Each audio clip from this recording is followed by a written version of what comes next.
পরে ফরজ নামাজের পরে সর্বোত্তম নামাজ হলো তাহাজ্জুদের নামাজ। বলেন সুবহানাল্লাহ।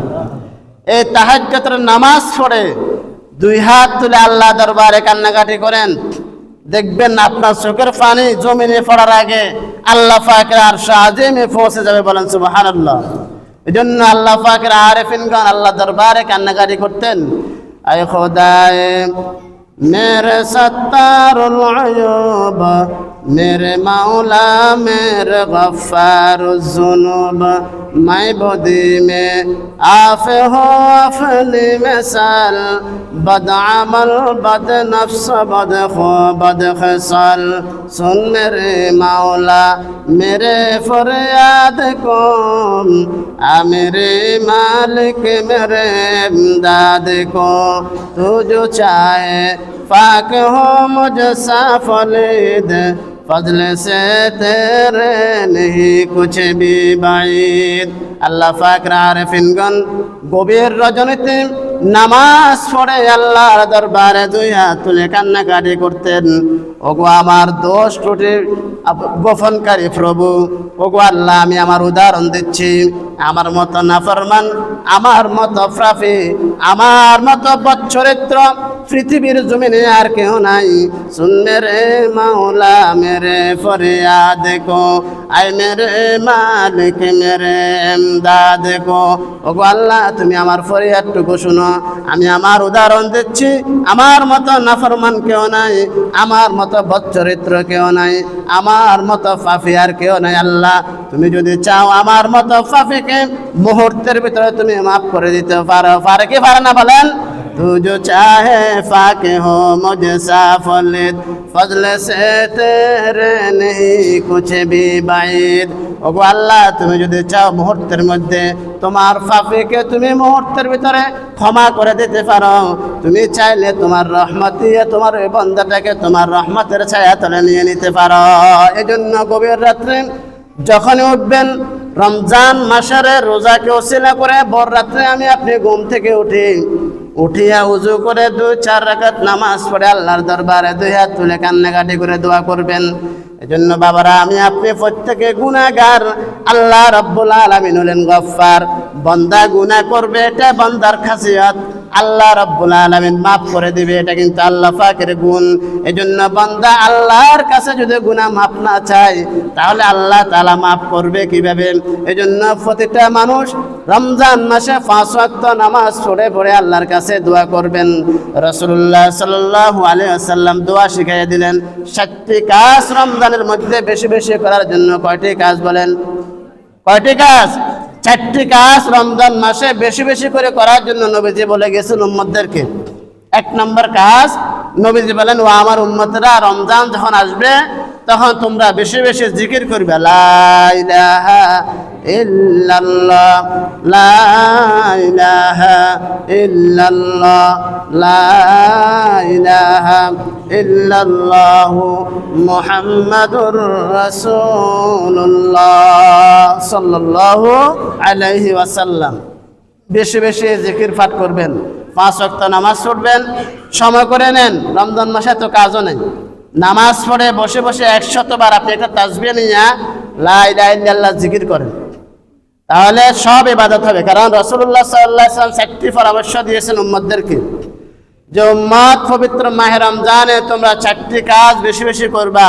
তার মধ্যে একটা হলো বেশি বেশি লা ইলাহা ইল্লাল্লাহর জিকির করা, লা ইলাহা ইল্লাল্লাহর জিকির করা। 2 নম্বর নবীজি বলে তোমরা বেশি বেশি ইস্তিগফার পাঠ করবে। কি ইস্তিগফার? আস্তাগফিরুল্লাহ আস্তাগফিরুল্লাহ আস্তাগফিরুল্লাহ আস্তাগফিরুল্লাহ। অনেকে এটা আবার শুদ্ধ করে জানা না, বলে আস্তাগফিরুল্লাহ। কি বলে? আস্তাগফিরুল্লাহ। নাউজুবিল্লাহ বলেন। এজন্য আস্তাগফিরুল্লাহ মানে আল্লাহ আমি তোমার কাছে ক্ষমা চাই। ক্ষমা কার কাছে চাই? কথা বলেন, আল্লাহর কাছে। কার কাছে? এজন্য বেশি বেশি ইস্তিগফার পাঠ করবেন। আস্তাগফিরুল্লাহ আস্তাগফিরুল্লাহ আস্তাগফিরুল্লাহ আস্তাগফিরুল্লাহ। 3 নম্বর যেটা বেশি বেশি করার জন্য বলেছেন নবীজি বলে আমার কাছে তুমি রমজান মাসে জান্নাত চাও। বলেন সুবহানাল্লাহ। কারণ হাদিসের মধ্যে এসেছে আল্লাহ রাব্বুল আলামিন রোজাদার ব্যক্তির জন্য পুরা বছরে 11 মাস পর্যন্ত জান্নাতকে সাজাইতে থাকে, বলেন সুবহানাল্লাহ। কার জন্য? রোজাদারের জন্য। তো রোজাদার যদি আল্লাহর কাছে জান্নাত না চায়, আল্লাহ দিবে? সেজন্য রাসূল শিখাই দিলেন, উম্মত রমজান মাস আসলে বেশি বেশি আল্লাহর কাছে জান্নাত চাইবে। কি চাইবে? জান্নাত। আল্লাহুম্মা ইন্নী আসআলুকাল জান্নাহ, আল্লাহুম্মা ইন্নী আসআলুকাল জান্নাহ। আল্লাহ তোমার কাছে আমি জান্নাত চাই, আল্লাহ তোমার কাছে আমি জান্নাত চাই। 4 নম্বর কাজ বেশি বেশি করার জন্য নবীজি বলেছেন, ওটার নাম হলো জাহান্নাম থেকে মুক্তি চাওয়া। কোনটা থেকে মুক্তি বলেন? জাহান্নাম থেকে মুক্তি চাওয়া। এজন্য বেশি বেশি পাঠ করবেন, এই 4টি আমল বেশি করবেন। লা ইলাহা ইল্লাল্লাহ। যখনই সময় পান, বাজে গল্প গুজব থেকে, গীবত শিকায়েত থেকে, বাজে কথা থেকে, এগুলা থেকে বিরত থাকিয়া এই সময়টারে কাজে লাগান। যখনই সময় পাবেন লা ইলাহা ইল্লাল্লাহ পাঠ করেন। কোনো আপনার এভাবে আপনার কাজেরও ডিস্টার্ব হবে না। যখনই পারেন তখনই আপনি বেশি বেশি জিকির করেন, কারণ জিকির এটা এমন একটা ইবাদত যেটা যখন আপনি করবেন, আপনার আমার যে একটা অন্তর আছে, কলব আছে, এই কলবের মধ্যে মরিচিকা পড়ে। মরিচিকা পড়ে লোহার ভিতরে যেরকম নাকি মরিচিকা পড়ে, ও মরিচিকা পড়লে আমরা কি করি? কামারের কাছে নিয়ে যাই, কি বলেন ঠিক না? এজন্য অন্তরের ভিতরে একটা মরিচিকা। বান্দা যখন গুনার কাজ করে, কিতাবের মধ্যে লিখেছেন, হাদিসের মধ্যে লিখেছেন, প্রতিটি বান্দার কলবটা একেবারে দুধের চেয়েও বেশি সাদা, দুধের চেয়েও বেশি সাদা। যখন বান্দা একটা গুনার কাজ করে, ওই কলবের মধ্যে একটা কালো দাগ পড়ে। বান্দা যখন আল্লাহর কাছে তওবা করে, আল্লাহ রাব্বুল আলামিন কলব থেকে ওই কালো দাগটা দূরে সরাইয়া দেন। বান্দা কিন্তু গুনাহ করলো, একটা কালো দাগ পড়েছে, আল্লাহর কাছে তওবা করে নাই, আবার গুনাহ করেছে, ওই কালো দাগটা আর একটু বড় হবে। আবার গুনাহ করেছে, কালো দাগটা আবার বড় হবে। বান্দা যখন এইভাবে গুনার মধ্যে লিপ্ত হয়ে যায়, আল্লাহ রাব্বুল আলামিনের কাছে তওবা করে না, বান্দার ওই কলবটা যেটা ছিল দুধের চেয়েও বেশি সাদা, ওই কলবটা এখন এমন কালো হয়ে যাবে গুনার কারণে। কালো হতে হতে এমন পর্যায়ে পৌঁছবে। এজন্য দেখবেন অনেক মানুষ আছে, রমজান মাস আসলেও তার ভিতরে কোনো পরিবর্তন নাই। কারণটা কি? কারণ হলো তার যে কলব আছে দুধের চেয়েও সাদা, ওই কলবটা হয়ে গেছে একেবারে অন্ধকার, ওই কলবটা হয়ে গেছে একেবারে কালো।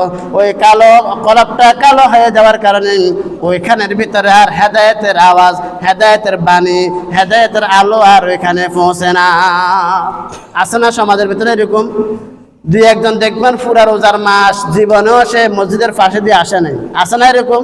ঈদের দিন সবাই মসজিদ ঈদগাহে যায় নামাজ পড়ার জন্য, সেই ঈদের দিনও ঘর থেকে বাইরে হয় না। এরকম আছে না নাই? কেন এরকম? লোকটা কেন এরকম হলো? এই লোকটা হলো নাফরমান, এই লোকটা হলো গুনাহগার।